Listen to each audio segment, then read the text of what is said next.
बेटा, सच तो ये है कि आज भी भारत, पाकिस्तान, बांग्लादेश, ऑस्ट्रेलिया, दक्षिण अफ्रीका समेत दुनिया के आधे से ज्यादा देश हमारे गुलाम हैं। क्या तुम्हें पता है, जब मैं 1952 में रानी बनी तो ब्रिटेन के साथ साथ भारत और पाकिस्तान की भी रानी घोषित हुई थी।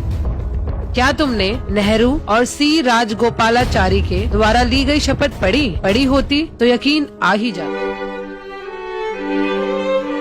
रानी की जय हो। बैठिए युवराज। ये देखिए दादी, भारत में किसी ने एक आरटीआई लगाई है। कैसी आरटीआई राजकुमार? आरटीआई में लिखा हुआ है कि भारत कब और किससे आजाद हुआ।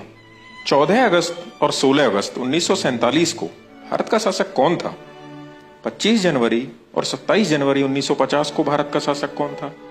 ब्रिटेन का शासन किस तारीख को भारत से खत्म हुआ? और क्या ब्रिटिश और उनकी आने वाली पीढ़ी का भारत पर किसी भी तरह का अधिकार है? लेकिन भारत सरकार ने इस आरटीआई का कोई जवाब नहीं दिया और आरटीआई लगाने वालों का दावा है कि आज भी भारत पर आपकी ही हुकूमत चलती है। क्या ये सच है दादी?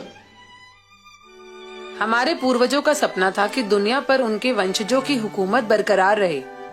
मैं तो अब बूढ़ी हो चली हूँ और आने वाले समय में इस महान सिंहासन को तुम्हें ही संभालना है। इसीलिए ये राज की बात बताना तुम्हें अब जरूरी हो गया है। बेटा, सच तो ये है कि आज भी भारत, पाकिस्तान, बांग्लादेश, ऑस्ट्रेलिया, दक्षिण अफ्रीका समेत दुनिया के आधे से ज्यादा देश हमारे गुलाम हैं। ऐसा कैसे हो सकता है दादी? भारत और पाकिस्तान को तो हमने 1947 में ही आजाद कर दिया था। बेटा, इसी भ्रम में रखकर ही हमने भारत के लोगों को आज तक गुलाम बना रखा है। उनको ये आजादी देने का नाटक करना उस समय हमारी मजबूरी बन गई थी, जब सुभाष चंद्र बोस ने आजाद हिंद सरकार बना ली थी। इसी कारण से 1946 में भारत में हमारी रॉयल नेवी में भी विद्रोह हो गया था और जनता में 1857 की तरह विद्रोह होने वाला था। तब हमने गुप्त रूप से शासन करना ही ठीक समझा। गुप्त रूप से शासन का मतलब? भारत को हमने 99 साल की लीज पर वहाँ के अपने ही चमचों को सत्ता संभालने के लिए दिया था, ताकि भारत के लोगों को लगे कि देश आजाद हो गया। लेकिन सही मायने में आधिकारिक रूप से आज भी भारत पर हमारा ही कब्जा है और हमारे ही बनाए हुए कानून चल रहे हैं, जिससे आज भी हम भारत को खुलेआम लूटकर गरीब और लाचार बना रहे हैं।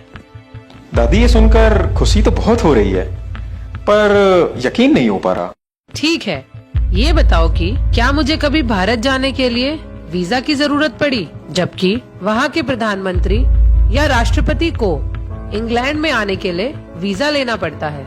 क्या तुम्हें पता है, जब मैं 1952 में रानी बनी तो ब्रिटेन के साथ साथ भारत और पाकिस्तान की भी रानी घोषित हुई थी।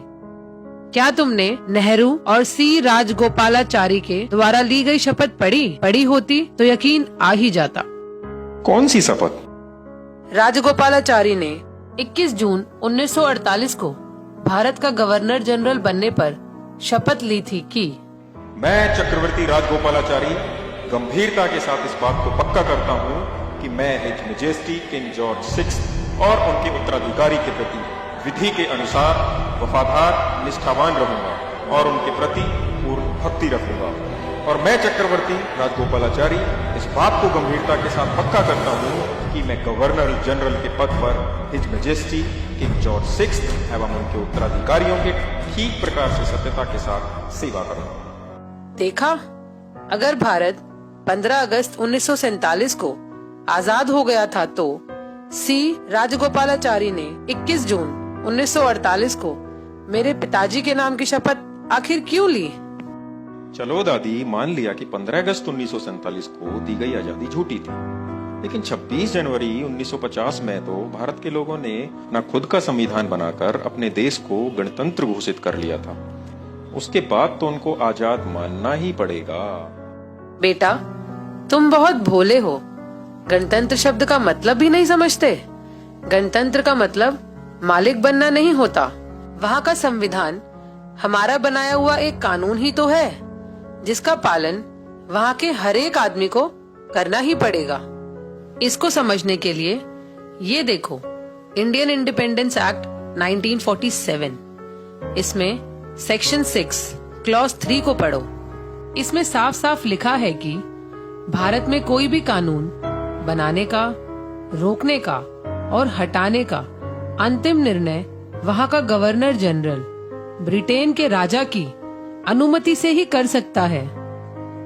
वहाँ का संविधान भी एक कानून ही तो है, जिसको हमारी अनुमति से गवर्नर जनरल सी राजगोपालाचारी ने 26 जनवरी 1950 को मान्यता दी थी। इस समझौते के तहत हम जब चाहे 99 साल की लीज और संविधान को रद्द करके भारत में दोबारा से सीधे सीधे शासन कर सकते हैं।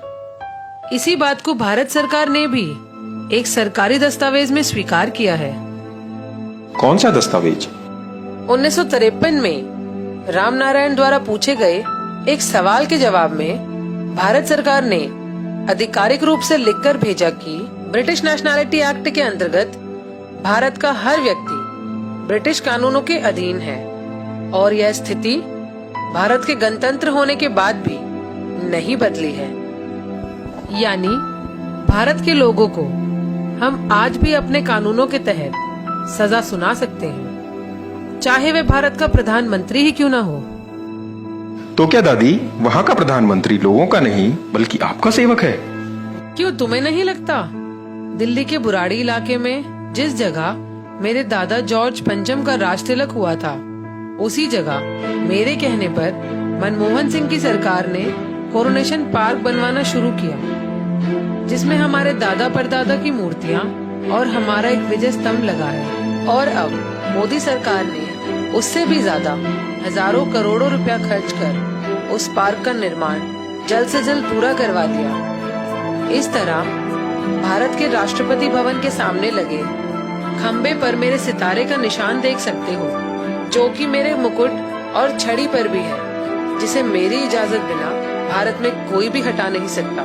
और अगर भारत के किसी प्रधानमंत्री या राष्ट्रपति ने अपनी माँ का दूध पिया हो तो मेरे उस सितारे के निशान और कोरोनेशन पार्क को हटाकर दिखाए। और आरटीआई के जवाब में अगर भारत के राजपत्र पर यह लिख कर दे कि भारत के लोग वहाँ के सर्वोच्च शासक हैं और ब्रिटेन की रानी का भारत पर कोई अधिकार नहीं, तो मैं अपना सिंहासन उस आदमी के लिए खाली कर दूंगी। दादी, वहाँ के लोग इस पार्क और इस नकली आजादी का कोई विरोध नहीं करते? विरोध तो दूर की बात, भारत के गुलाम लोग तो रोजाना जनगण मन गाकर हमारा ही गुणगान करते हैं। दादी, बाकी तो समझ गया, पर उनका राष्ट्रगान हमारा गुणगान कैसे? बताओ ना दादी। जनगण मन के बारे में मैं तुम्हें बाद में बताऊंगी। जी दादी, long live British, long live queen.